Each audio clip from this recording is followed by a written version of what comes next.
Hey everyone, welcome to the Union Pacific Railroad Geneva Subdivision in N-Scale. My name is Daryl Cruz, owner and builder of the layout, and your host for episode 33 of season 2020.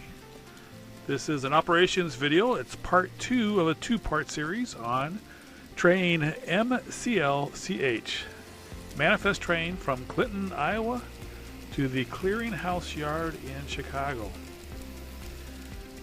Part 1 featured traveling from Clinton across the Geneva Subdivision, heading eastward through Franklin Grove, past Global 3, through Rochelle, and then into Wheaton.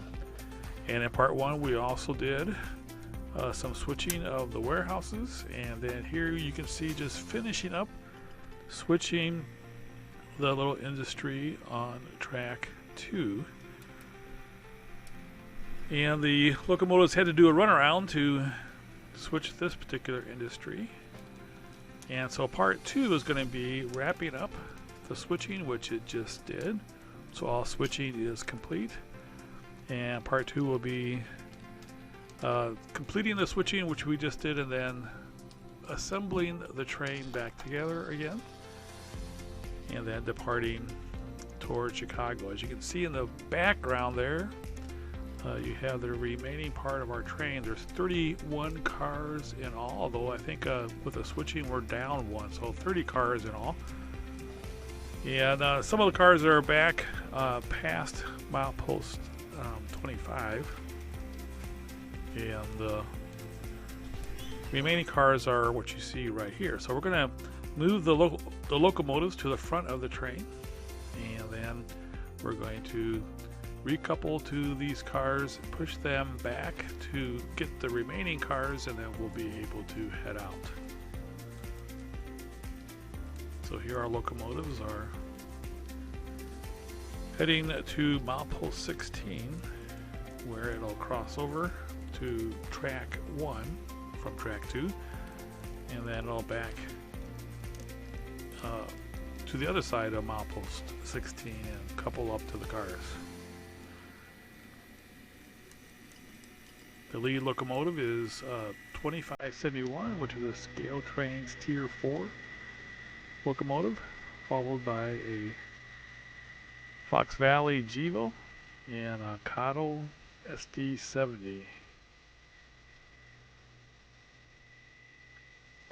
So we have a flashing yellow on the bottom aspect, which means we're going to be crossing over. We have permission to go through the control point and cross over. As you can see, there's another mainline train there waiting for us to get out of the way so it can continue its journey westward.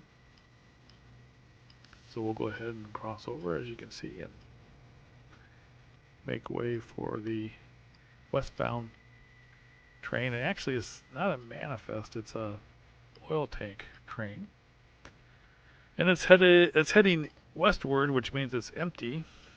So we'll see how quickly it can get up to speed and move through Clinton.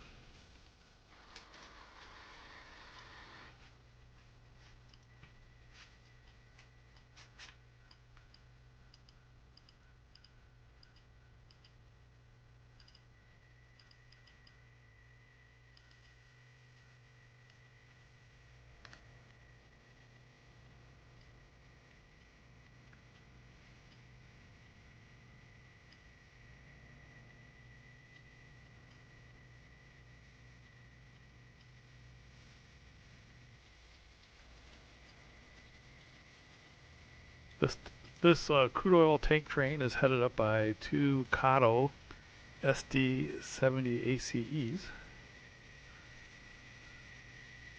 The tank cars are by BLMA, and as for safety, there's a buffer car between the locomotives and the first tank car, and then there's also another buffer car at the end of the train.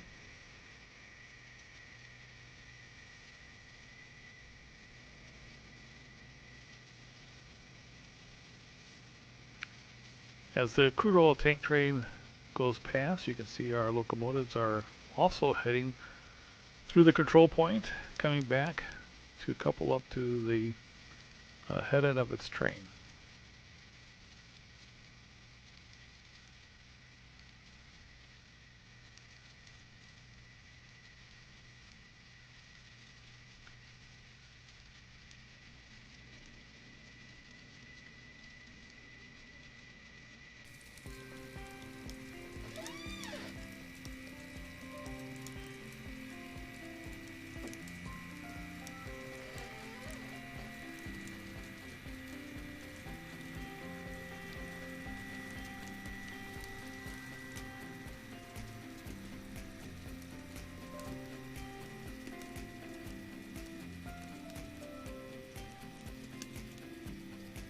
The industries that were switched here were the warehouses that you can see in the distance there. I just put in a brand new spur. You can see the new turnout that was put in that still needs some paint and ballast.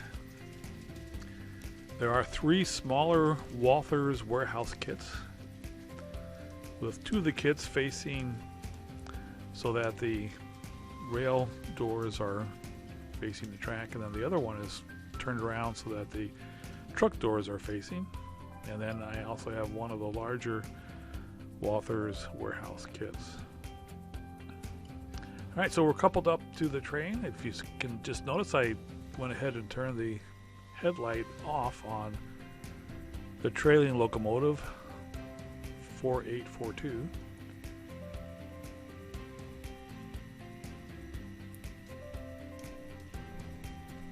And we'll go ahead and push these cars back to couple them onto the remaining cars that are on the other side of milepost 25.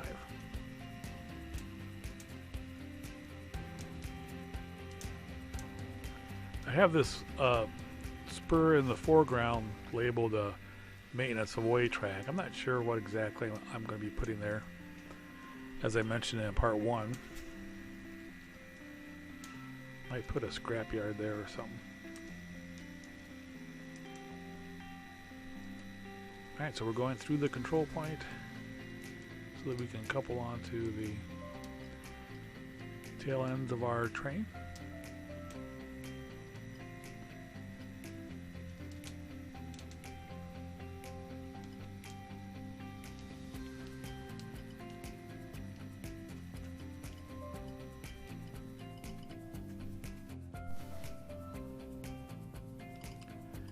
Alright, it'll take a little bit of time to get the air brakes all pumped up and get everybody on the train so that we can head eastward towards the Clearing House Yard in Chicago. While we do that, we do have a metro train coming through, and it's going to stop here at the metro station, which isn't modeled yet, but it will be.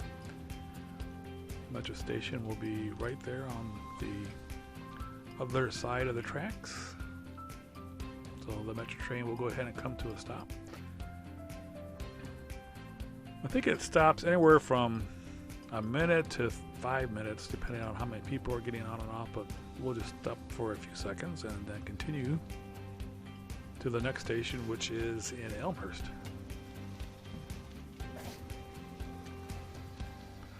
The metro cars are by Cotto, as is the locomotive, which I believe is a PH36 something or another, I can't remember. But that particular locomotive is not found on the Geneva sub, but I like it, so I'm using it. It is a Metro locomotive. Alright, now we're back to our train. All the air brakes are pumped up and everybody's on the train. And we'll go ahead and take off. Have the ditch lights turned on since we're going to be going along the main.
The train is now leaving Wheaton and continuing on towards Elmhurst.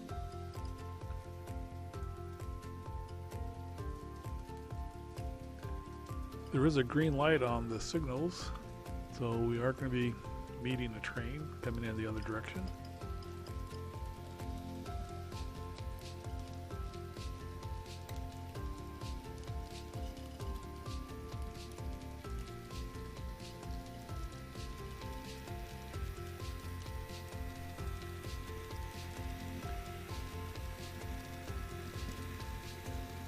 And now we're pulling through Elmhurst.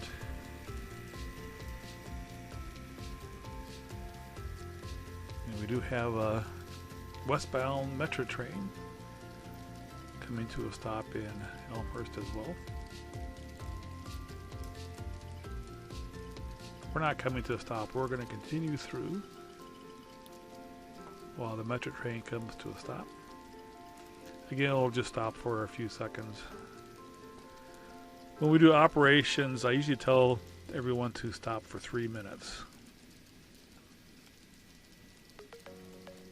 If any of you out there are Metro train riders, you might let me know if that's too long or too short for an average Metro stop. The locomotive here is the type that is used on the Geneva subdivision.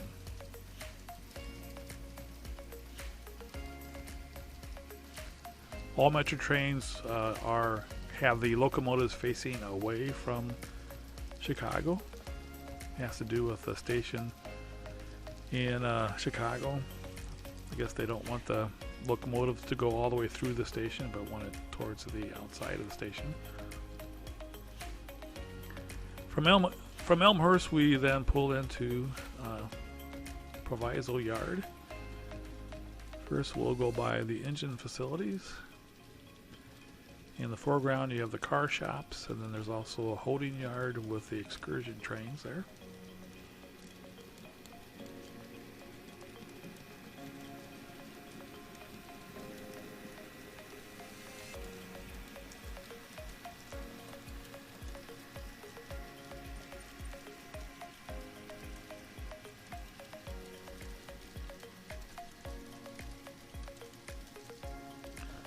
Here you have the Proviso classification yard, some warehouses, the Proviso tower, a walkway across the tracks, some offices. Here's another view of the classification yards and warehouses as we continue past the Proviso yard. As you can see, there's a Norfolk Southern train ready to take some autos toward Chicago and eastward from Chicago.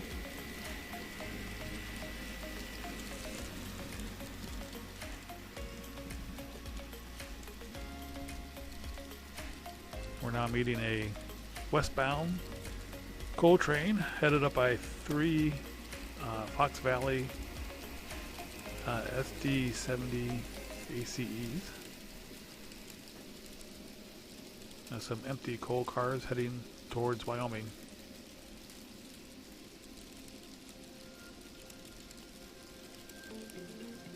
We'll let both trains run through so you get kind of an idea of the length of trains that we run here on the Geneva subdivision. This particular coal train has 40 cars. A mixture of different kinds. There's some Cottle, some Athearn, some older Deluxe Innovation cars. The manifest train has 30 cars, I believe.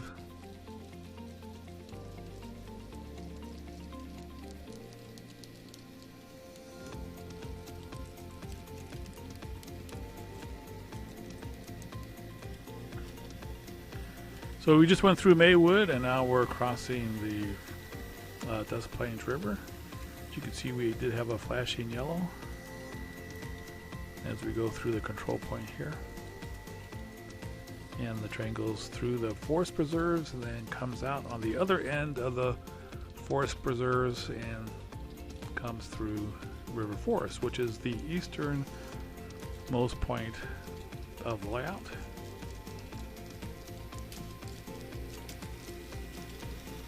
We're pulling through the metro station in River Forest.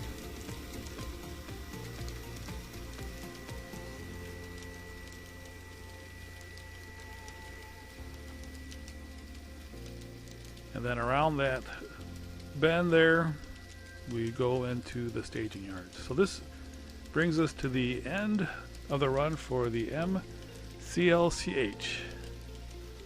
Hope you've enjoyed this video as well as the first video if you haven't seen it yet. Have a great day, everyone. Take care.